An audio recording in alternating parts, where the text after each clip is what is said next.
Today, we're cracking open a pretty wild interpretation of Freemasonry. It comes from an early 20th century mystic named Waldwin Percival. He looked at all the familiar Masonic symbols, the square and compass, and saw something totally different. Not just a moral code, but a step-by-step guide for, well, a complete physical transformation. So when you think of Freemasonry, what's the first thing that comes to mind?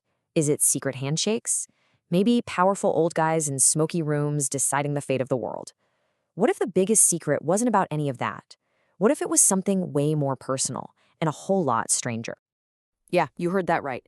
This text claims the single greatest Masonic secret is a literal blueprint for rebuilding your own body into an immortal one. I know, it's a huge claim, so let's just dive right in and see how this is supposed to work. Okay, so rebuilding the perfect body. How on earth would you even begin to do that? Well, it all starts with the core idea behind this whole system, which completely reframes what the Masonic work is all about. This Masonic prayer is kind of the key to the whole thing. It's not talking about a building made of stone and wood. It's talking about two temples inside of us. The first one, our original state of purity, is gone. It's lost. So the whole point of being a Mason, in this view, is to build a second temple, to literally rebuild yourself from the ground up. So who's the architect for this huge project? It's what the source calls the triune self. Think of it as your own internal three-person crew. You've got the doer, which is all about your feelings and desires, your gut. Then there's the thinker, which is your rational mind, all about logic and what's right. And finally, you have the knower, that deep, quiet intuition inside. The entire goal is to get this team working in perfect harmony. And this slide really breaks it down. That first temple was this mythical, perfect, even sexless body that supposedly existed in a realm of permanence before the whole fall of man story. The second temple, on the other hand, is the goal. It's this incredibly ambitious plan to build a new, immortal body through the focused, disciplined work of Masonry. A temple not made with hands. Now, every big construction job needs a blueprint, right? A design to follow? In this system, that blueprint is called the breath form. You can think of it as a spiritual trestle board. That's the Masonic word for a design board.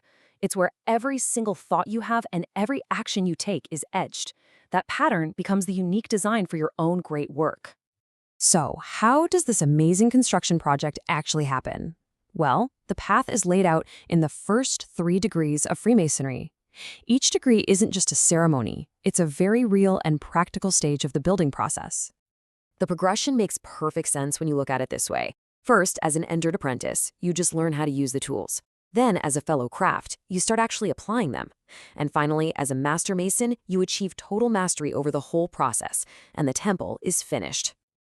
The work starts at the very foundation, what this text calls the ground floor of the body, which it identifies as the pelvic region.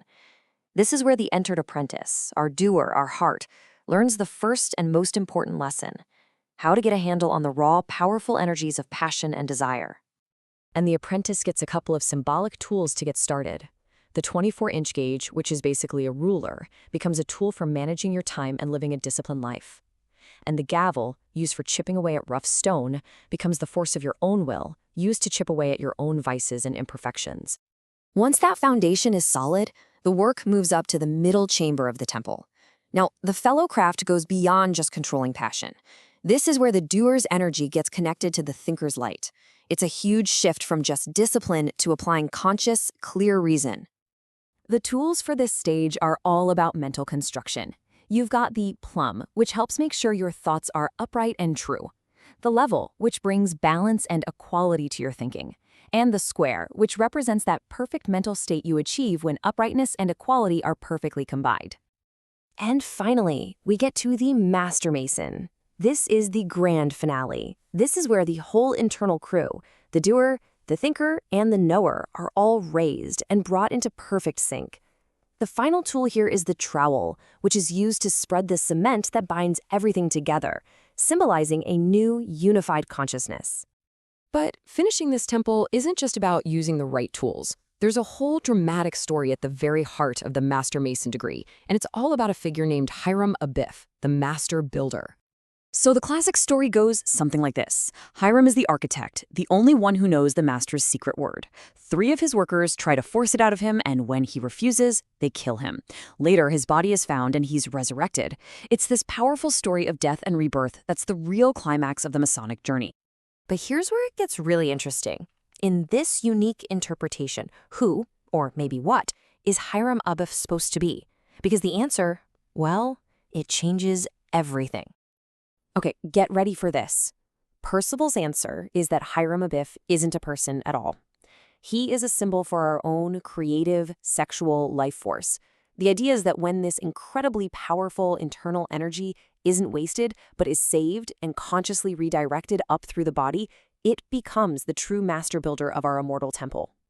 And those 3 ruffians who kill Hiram, they're actually our own doer, thinker, and knower when they're not working together. When our feelings, our thoughts, and our intuition are all in conflict, they basically sabotage our creative potential. They kill the master builder before the great work can be finished. So once Hiram is symbolically raised from the dead, and that inner temple is finally complete, what's the big prize? What's the final goal? It's symbolized by something called the Royal Arch.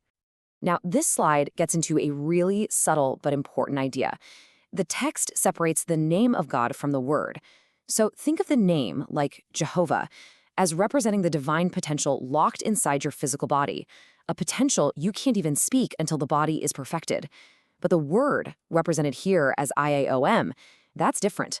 That's the actual voice of your fully integrated triune self.